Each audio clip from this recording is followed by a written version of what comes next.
Hello, this is Jeff Bird. Thank you for joining me for another Thought from Jeff. Today is a subject that I'm very excited to share with you. I think it's underutilized and contains a lot of growth potential. The subject is embrace weakness and grow. Now, some years ago, I was a member of the YMCA and I was taking some Tai Chi classes, and our instructor explained to us that when the greatest Tai Chi master in the world was interviewed, he was asked, "How did you become the greatest Tai Chi master in the world?" His response was very simple: "I always strengthen what I'm the most weak at." Good answer. I always strengthen what I'm the most weak at. See, here's the way that the dynamic works is we're already good at what we're good at. If we've been doing this for some years, as many of us have, and studying and learning from others, there's not that much more room to grow. If there's something that we're weak at, we've got a lot of room to grow. It's going to be easy to find resources from somebody who's not telling us something we already know because we're already good at it. We're not good at it. We don't know much. We can easily learn from others and find good resources. I like diagrams, so I drew this little diagram. See, the upper line represents something that we're already good at. Okay, here's 0. That means we know nothing. Here's 100%. That means we know everything that could ever be known.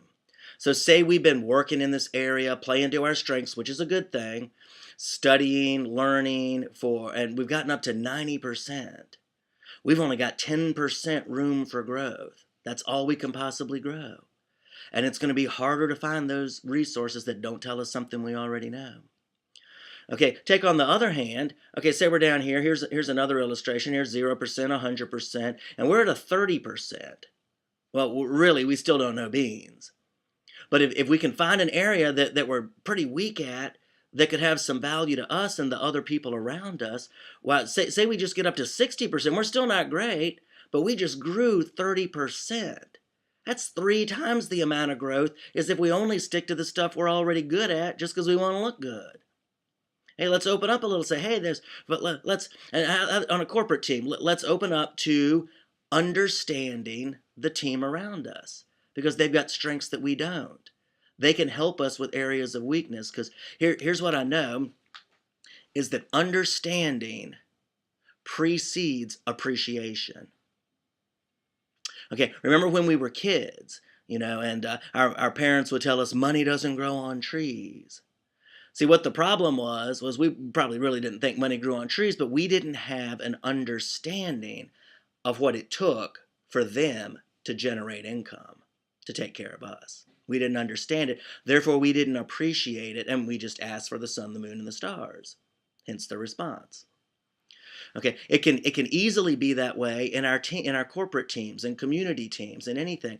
In a corporation, the people in accounting tend to have an accounting bias. They tend to view all the other operations in terms of accounting. The marketing team tends to view all the other operations in terms of marketing. The production team in terms of production. The management in terms of management. We all have our own bias. And if we can step outside of that bias into the areas that we're not that good at, that we don't understand that much, and that we don't have that much appreciation on, and learn, we have great opportunity for growth, great enhancement of understanding and appreciation and teamwork and interdepartmental cooperation. I think this is where the root of a lot of interdepartmental breakdown comes from, is we don't understand and we don't appreciate because we're weak in those areas. We only look at it from our strengths. I happen to be on the board of a local nonprofit here that's an advocacy group for people with disabilities.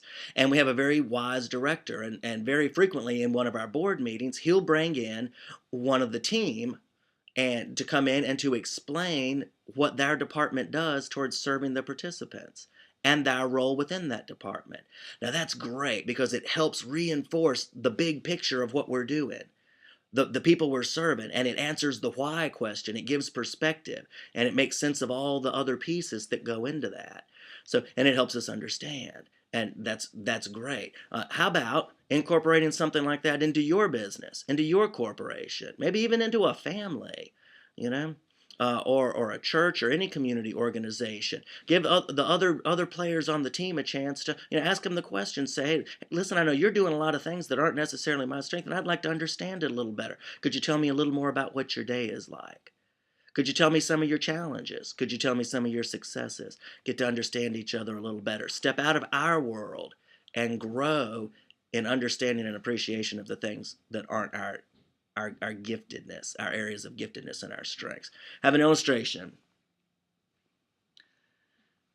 I have in my hand a kernel of corn. And some years ago, there's a songwriter that I like called Michael Card, and I heard his grandfather speaking, and he had a grain of wheat. I don't have wheat, I have corn, but similar. He said, I hold in my hand a grain of corn. It is small, it is hard, it is narrow, and it is self-contained. Yet at its heart there sleeps the mystery of life.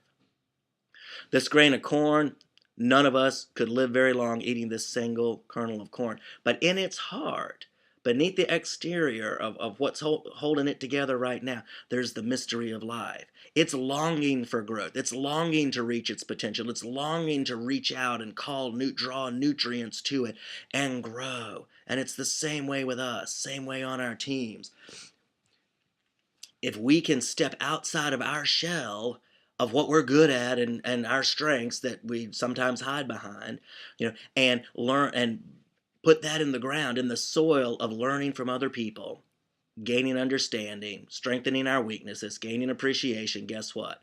We get a harvest of these, and we can end up both feeding ourselves and feeding the others around us for a long time to come off of these. Let's learn that weakness is nothing to be afraid of or ashamed of.